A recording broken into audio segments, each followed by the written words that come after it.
अस्सलाम वालेकुम। आप देख रहे हैं जियो लाव HD TV और मैं हूं सलीम ताहिर। एक नज़र डालते हैं आज की न्यूज़ पर।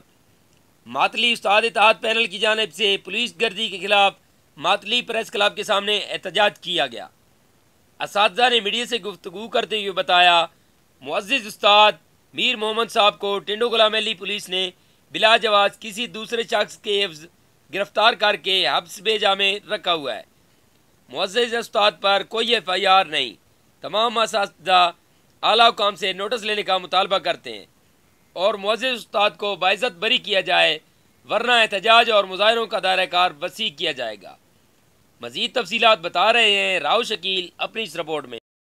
जी बिल्कुल, मातली उस्ताद इत्तेहाद पैनल पेटे अलिफ की जानिब से टंडो गुलाम अली पुलिस के खिलाफ मातली प्रेस क्लब पर एहतजाजी मुजाहरा। उस्ताद इत्तेहाद पैनल के अहदेदारान ने मीडिया से गुफ्तगू करते हुए कहा कि मोहतरम उस्ताद मीर मोहम्मद साहब को बगैर किसी FIR के टंडो गुलाम अली पुलिस ने बिला जवाज़ किसी दूसरे शख्स के एवज गिरफ्तार करके हब्स बेजा में रखा हुआ है। इन पर कोई FIR नहीं। हम तमाम असातिज़ा मीर मोहम्मद साहब को बाइज़्ज़त बरी करने का मुतालबा करते हैं, बसूरत दीगर एहतजाज और मुजाहरों का दायरा वसी किया जाएगा। के साथ राव शकील, जियो लावा, मातली।